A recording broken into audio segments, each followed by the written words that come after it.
The 25th week of the... You know what? Let's start this thing a bit differently today. Many of them, get out! Get out of here! Get out! Get out! Millie. What did you do to Justin to make him so mad? He was so mad, he escorted her to the door with his voice.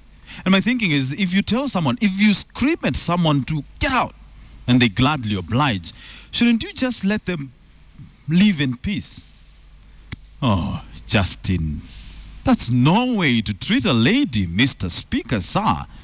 But what I liked is the thing she did with her head as she got out. Let's see that again. Many of them, get out! Get out of here! Get out! Now, since Justin is our friend here at Mock the Week, would like to extend an olive branch of friendship and love and show him how to treat a lady. In fact, let's be fair enough and introduce you to Kabando Akabando with a name so nice you have to say it twice. Make him your friend. He knows a thing or two about being polite to the fairer sex. Excuse. Yes. Now that we got that out of the way, let's go back to why Justin was shouting at the good lady from Bita. You see, every once in a while, there comes up a topic in the house full of honorable members that brings out the passionate politicians that care for the well-being of the constitution, their constituents, the country, the region, the continent, the globe. One such issue is their bloated salaries. But this was not that. This was far more grandiose. It was about tribe, and Justin had just had it with his lot. Avoid statements that are going to excite passions from both sides of the house. You still don't understand? Okay, let's see whether this will help. This is not something that we play politics of. You want to ascend to leadership through the blood of our people. We can also blame you, so don't blame anybody. He must stop talking carelessly. Good Lord, this is so much noise.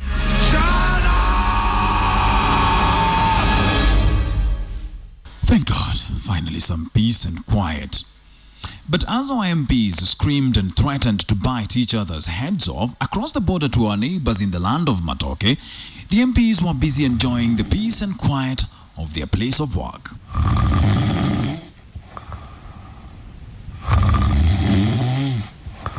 In their defense, they really tried every trick in the book to keep awake.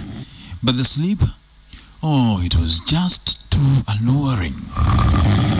And this sleep was not just the usual type. It was the bad kind that travels through the air and affects even their cowboy hat-wearing, gun-carrying, long-serving, very long-serving President Museveni. In his defense, he was listening to the speeches and meditating on the words and the abundance of Matoke in the land and whatnot. The point is, his eyes were closed, his brain was shut down, but he was very much awake. And speaking of presidents, have you wondered what our president has been up to of late? I think the president is working on something. Yeah. Thank you so much, Mr. Murkomen. That really clears everything up. You know, I had this very strange feeling that the president is probably just sitting around doing a lot of nothing, maybe biting his toenails or uploading pictures on Facebook, but not anymore. That assurance is all I needed. You know, we now know that he does things. It is at such a point that one really needs prayers. But even with that come limitations. According to this guy, his name is Nelson Mara, by the way, according to him, unless the God you're praying to has a hearing problem, you may just have to, in some way, whether you like it or not, make a few adjustments to your praying routines. Kesha gani unafanya tangu saa 12 jioni mpaka saa 12 asubuhi? Let me just stop you right there, Nelson.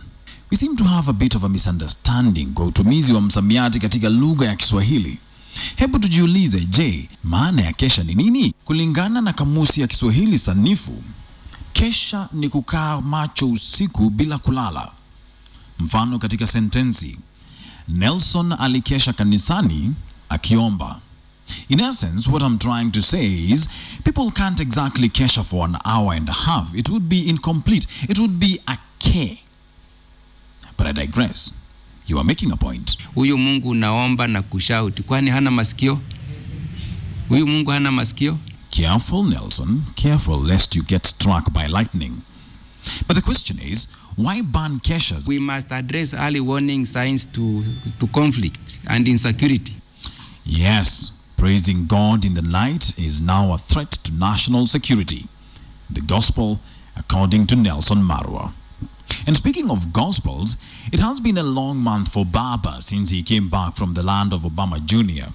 He called for talks. He was told there will be no talking. He said, let's have a national holiday on Sabasaba. Hakuna. Then he took a nap and discovered an art he had forgotten about in high school, writing letters. He said all manner of colorful things to woo his bride, but the bride's family does not seem to be very receptive of his overtures. Mimi niliambia rais jana na ninamwambia tena leo nitasema hivyo.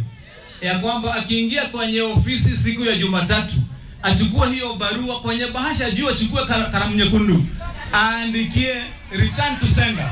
Mimi kazi ya kinyozi sijasoma. Sitaki kunyoa yote.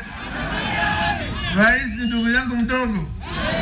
Kwetu kimila wewe uweze kunyoa mdogo na wewe. Anyway, as those two continued with their usual and others shouted at women while others slept, we got to learn a few things this week. KTN is a premier, pioneering, independent television station in this country. Let's hear that again just for kicks. KTN is a premier, pioneering, independent television station in this country. Ni hayo tu kutoka chumba chetu cha habari. Wilson Buru for KTN's Mock the Week.